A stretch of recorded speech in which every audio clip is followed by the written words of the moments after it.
Bonjour tout le monde. Et ben ça y est, je suis en direct pour la première fois depuis hyper longtemps. Donc je suis ravie de vous accueillir.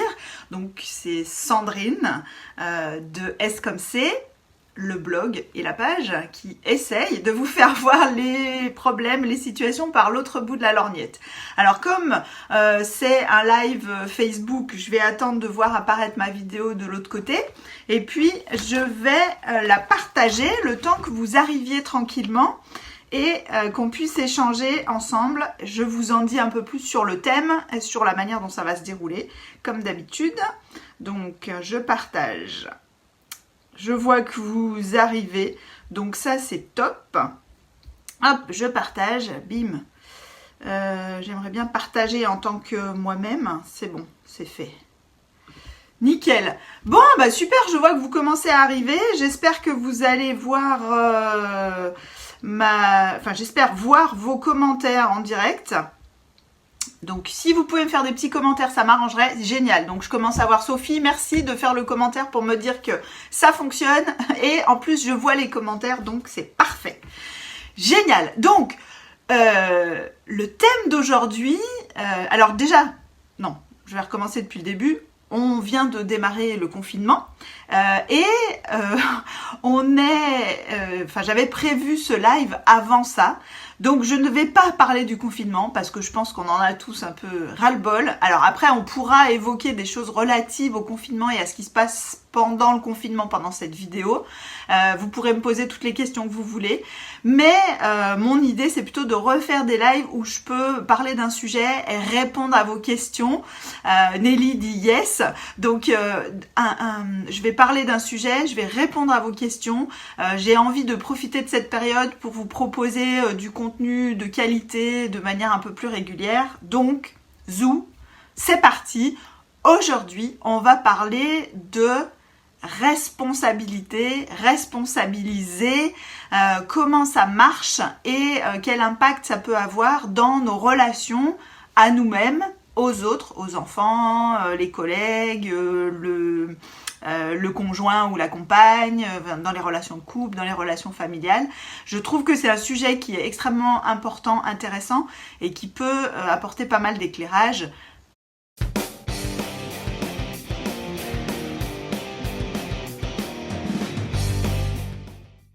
Donc c'est parti. On parle de responsabilité. Évidemment, vous pouvez mettre vos questions en commentaire et puis j'y réponds au fur et à mesure. Alors, responsabilité, moi j'aime bien partir de l'étymologie pour comprendre ce que les mots veulent dire. Parce que responsabilité, c'est un mot qu'on entend à tort et à travers, en ce moment encore plus, si vous voyez ce que je veux dire. Et du coup, qu'est-ce que c'est que la responsabilité? Alors responsabilité, ça vient, alors je prends ma petite feuille parce que j'ai quand même préparé un petit peu cette vidéo. Responsabilité, ça vient du latin, alors excusez mon accent, respondere, qui veut dire se porter garant, répondre de, et c'est apparenté au terme sponsio qui veut dire promesse. Donc, la responsabilité, être responsable, c'est l'obligation de répondre de ses actes. C'est assumer ses actes. Alors, je vais un petit peu plus loin. Exercer sa responsabilité, parce que c'est aussi de ça dont on va parler, exercer sa responsabilité, ça veut dire donc deux choses. Pour répondre de ses actes, la première chose, c'est qu'il faut pouvoir faire un choix. Exercer sa liberté de choix et il faut pouvoir agir. Je peux décider un truc mais je ne peux pas le faire pour différentes raisons. Je ne peux pas exercer pleinement ma responsabilité puisque ma liberté est limitée. Donc, dans exercer sa responsabilité, il y a la notion de faire des choix.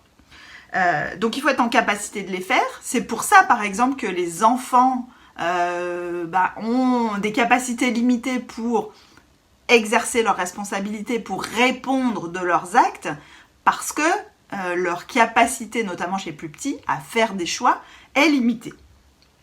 Donc il y a faire des choix, dans responsabilité, exercer ses responsabilités.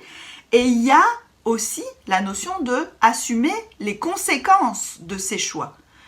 Donc, ça suppose être responsable, suppose une certaine maturité, une certaine compréhension des enjeux et la nécessité de pouvoir être conscient des choix qu'on fait, de pouvoir être libre des choix qu'on fait et d'être conscient des conséquences des choix. Alors là, je voulais aussi revenir sur un truc qui est hyper important pour moi, c'est cette notion d'ultra-solution. Je ne sais pas si ça vous parle, ce terme. C'est un terme que j'utilise beaucoup dans mon approche, enfin qu'on utilise beaucoup dans mon approche, qui est l'idée souvent qu'il y aurait des solutions parfaites qui n'auraient pas de conséquences négatives. Et alors on essaye de chercher comment on pourrait faire en sorte de trouver cette solution parfaite, mais ça n'est pas exercer sa responsabilité, c'est une vision un peu utopique qui impliquerait qu'il n'y a pas de prix à payer au choix qu'on fait. Et ça, c'est juste absurde et impossible. Alors, on va décliner ça un petit peu dans les différentes relations. Je vais peut-être commencer par, avant de parler des enfants, par parler aussi de... Là, j'ai parlé de exercer ma responsabilité. Donc, ma responsabilité, c'est d'être consciente des choix que je fais et d'être OK pour, entre guillemets, payer le prix des conséquences des choix que je vais faire. Responsabiliser l'autre. Et là, c'est hyper important parce que dans une relation, on est deux, n'est-ce pas? Ou voire plus, mais bon, on est au moins deux dans une relation. Et souvent... on croit responsabiliser l'autre, mais on ne le fait pas vraiment. Alors, en quoi est-ce qu'on ne responsabilise pas vraiment l'autre? On ne laisse pas l'autre exercer sa responsabilité dans la relation, même dans les relations de couple, même dans les relations professionnelles, parce que responsabiliser l'autre, c'est permettre à l'autre de faire des choix, le laisser ou la laisser libre de faire des choix. Et là, déjà, souvent, on essaye d'orienter vers ce qui nous arrangerait, nous. Ça, c'est particulièrement vrai avec les enfants. On essaye de les orienter vers la décision que nous, on estime être la bonne, de différentes manières. Et je pourrais donner des exemples, si vous avez envie, vous me poserez des questions. Donc, responsabiliser l'autre, c'est lui permettre de faire des choix. Et deuxièmement, c'est de lui laisser la possibilité, la liberté, je ne sais pas appeler ça comme vous voulez, d'assumer les conséquences de ses choix. Et donc, ce que je vois assez souvent, c'est que chaque fois qu'on fait quelque chose pour essayer de pallier aux conséquences négatives, je vais vous donner deux exemples. En fait, on déresponsabilise l'autre. On ne lui laisse pas la possibilité d'exercer sa responsabilité. Et du coup, ça ne fonctionne pas. Alors, je vous donne plusieurs exemples. Premier exemple, avec les enfants. Chaque fois... Alors, avec les enfants, il y a cette notion d'équilibre difficile de est-ce qu'ils sont en capacité de se projeter suffisamment à l'avance et tout ça. Donc ça, c'est toujours un... Là, je vais donner un exemple avec un ado qui quand même commence à avoir des compétences qui sont proches de celles d'un adulte, parfois avec besoin d'un peu d'aide, mais je vous donne deux exemples même avec des ados. Premier exemple, donc c'est une maman en atelier qui me dit, voilà, mon fils a un cours de tennis. Bon, ce problème va disparaître pendant quelques mois, pardon, mais du coup, mais c'était déjà il y a quelques années en arrière. Mon fils va au cours de tennis, c'est moi qui emmène tout le monde et on est toujours en retard. Alors, où on est limite, et à chaque fois, je suis là, je lui rappelle 15 fois, je l'engueule, dépêche-toi, prépare ton sac, j'ai honte, tous les autres parents amènent les enfants et c'est toujours le mien qui est en retard.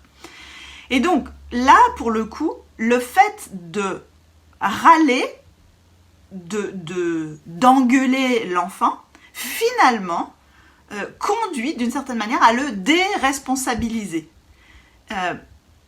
Même si c'est désagréable, c'est une manière de minimiser les conséquences. Je ne sais pas si c'est clair, donc si c'est pas clair, surtout n'hésitez pas, parce que j'essaierai de développer, à poser des questions. J'essaierai de développer en fonction de vos commentaires et de vos questions.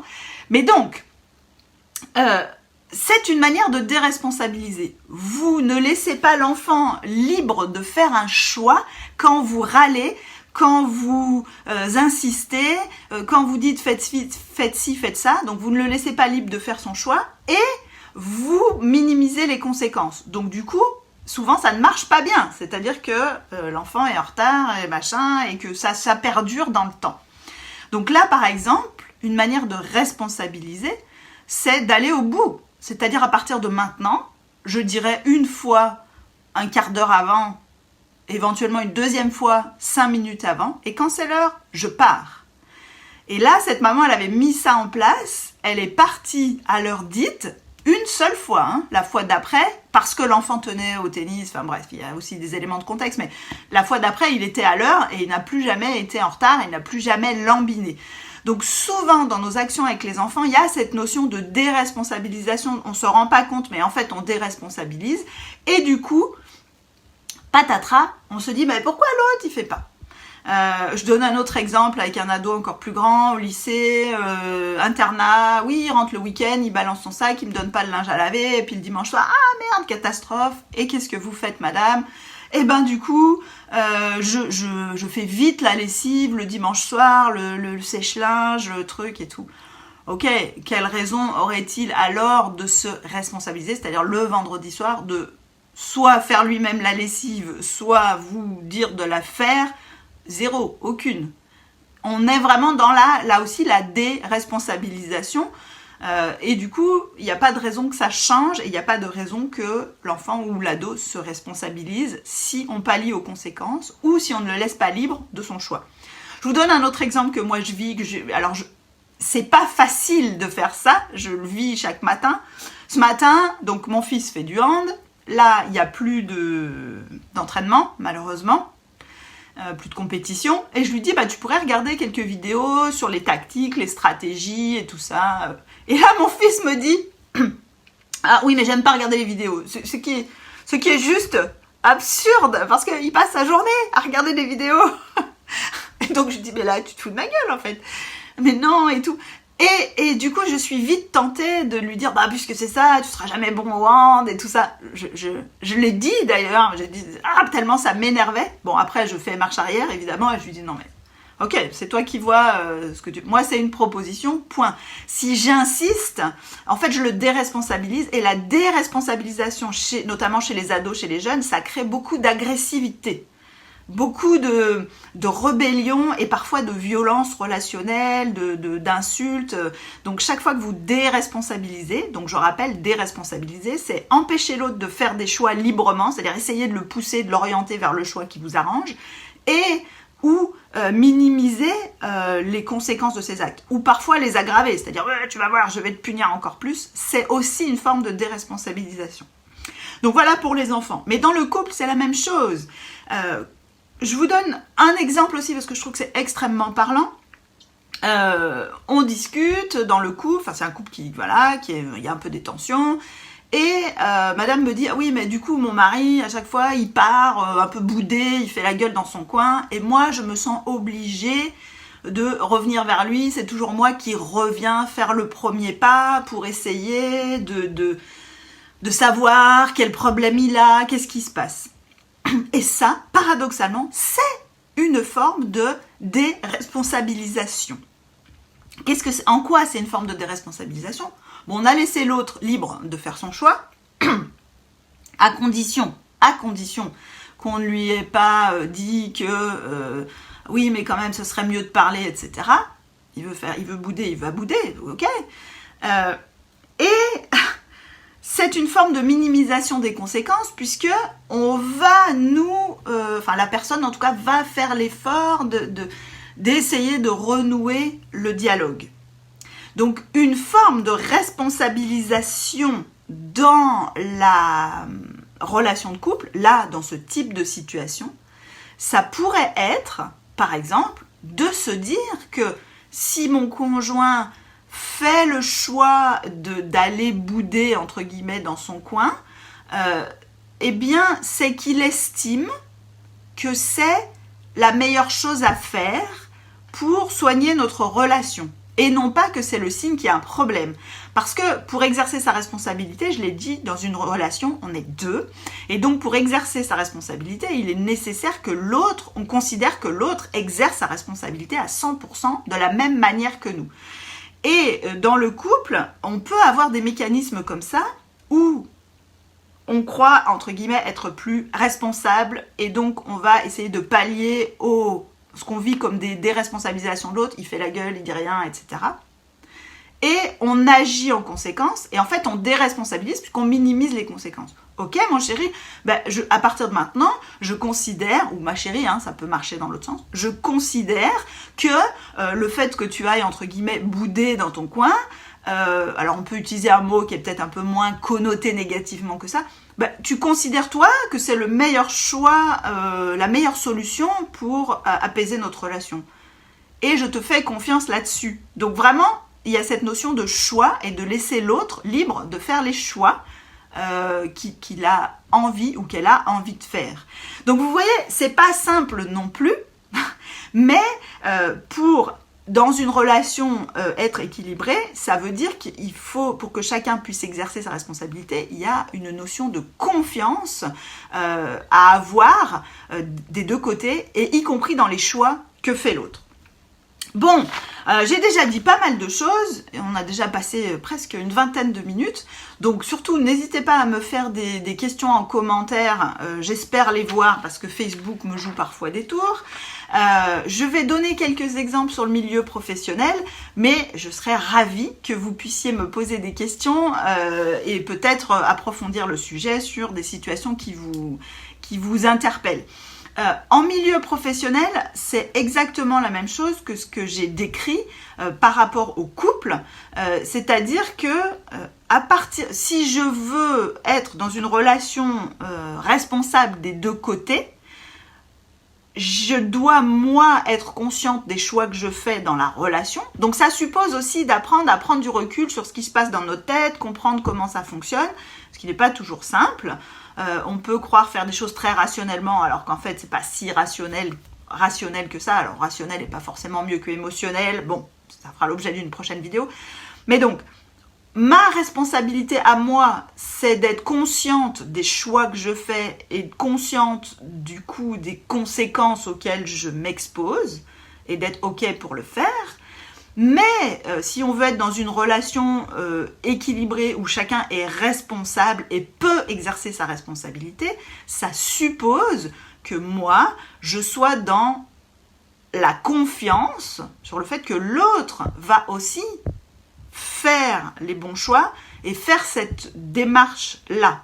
Si ce n'est pas le cas, alors moi je suis préparée puisque j'ai assumé, en tout cas préparé le fait que je vais assumer les conséquences de mes actes. Je pars dans l'idée de la confiance, ok ? L'éventualité que l'autre ne soit pas dans une démarche aussi constructive que moi, elle doit m'avoir effleuré l'esprit et je dois être prête à cette éventualité. Peut-être que ce sera une rupture de la relation, peut-être que ce sera des précautions un peu différentes, tout en étant conscient ou consciente que empêcher l'autre d'exercer sa responsabilité a généralement des conséquences négatives désagréables. Donc, il y a souvent une question qui revient aussi dans le milieu professionnel, puisque c'était de ça dont je parlais, c'est le fait de responsabiliser. Et il y a pas mal... Alors, comment je pourrais l'aborder ? Je suis en train de réfléchir, tout en regardant si vous posez des questions. Comment je pourrais l'aborder dans le milieu professionnel ? Déjà, peut-être il y a une chose qui marche souvent assez bien, c'est justement d'expliquer cette notion de responsabilité dans la relation, que chacun est responsable, doit faire des choix et doit en assumer les conséquences. Et que si on est OK avec ça, ça peut rouler.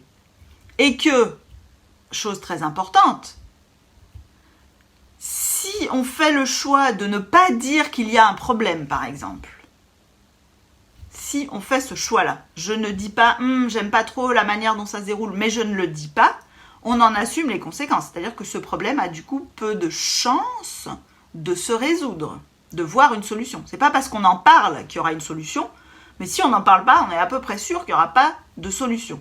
En tout cas, si c'est le problème perdure et qu'on a déjà un petit peu attendu. Mais alors peut-être que ça vaudrait le coup aussi de faire une vidéo complètement séparée autour de ces notions dans le milieu professionnel. Parce que là, je me rends compte que j'ai pas préparé suffisamment d'exemples pour que ce soit pertinent, donc j'y reviendrai. Bon, il est déjà 10h21. Alors si vous regardez en replay, il n'est pas 10h21, mais comme vous êtes nombreux et nombreuses à regarder cette vidéo, ça m'intéresserait vraiment que vous me fassiez un retour sur ce qui vous a parlé, les questions que vous avez sur ce sujet d'exercer sa responsabilité dans les relations aux autres notamment, et éventuellement à soi-même. En attendant de voir vos questions et vos interpellations, je regarde s'il y en a par ici. Parce que des fois, comme je le disais, Facebook me joue des tours. En attendant, je vous rappelle juste quelques infos. D'abord, bon bah là, confinement oblige, je vais certainement être plus disponible pour faire des vidéos. Deuxièmement, il y a plein de ressources que vous pouvez trouver sur le blog en attendant le prochain live. Je vais en faire régulièrement. Donc le blog, je rappelle, c'est blog.scomc.fr. Vous pouvez vous abonner à la newsletter parce que j'envoie tous les lundis un mail avec des réflexions supplémentaires par rapport à ce qui est sur le blog. Et là, j'ai vraiment envie de lancer quelque chose en termes de contenu qui soit peut-être alors plus régulier ou plus riche. Alors je vois qu'il y a un commentaire. Donc, je reviendrai là-dessus après. Nelly, la notion de responsabilité dans le couple me paraît essentielle et si difficile à comprendre en pratique. Alors, à comprendre, je ne sais pas, à mettre en pratique, certainement oui, Nelly. Effectivement, dans les problèmes de couple, c'est souvent, si on y réfléchit bien, cette notion de responsabilité qui vient pêcher. Et qui vient créer des tensions dans la relation de couple, ça c'est clair. Mais du coup, bah justement, cette vidéo sur la notion de responsabilité, qu'est-ce que c'est que la responsabilité, elle peut être intéressante à partager en couple et à éclairer. Et vraiment, oui, à partager. Je pense que ça vaut le coup. Et je rappelle que exercer sa responsabilité et laisser l'autre exercer sa responsabilité, ce n'est pas essayer de le ou la pousser, de pousser l'autre dans la direction qui nous paraît la meilleure. Ça, c'est vraiment essentiel et primordial. Sinon, on n'exerce pas sa responsabilité et surtout, on ne laisse pas l'autre exercer sa responsabilité. Et ça a des conséquences assez désastreuses en termes de responsabilité. Bon, donc je le redis, si vous n'êtes pas encore abonné à la page, vous pouvez le faire parce que là aussi je pense que je vais mettre régulièrement des vidéos en ligne là durant les semaines qui vont venir. Ce confinement m'oblige un peu à revoir mon activité. Donc j'espère que cette vidéo vous a plu. Si vous la regardez après coup, n'hésitez pas à me mettre en commentaire ce qui vous a plu, ce qui vous a paru pertinent, ce qui vous manque, des questions complémentaires. Soit j'y répondrai en commentaire, soit je referai une vidéo ou un article sur le blog pour en parler.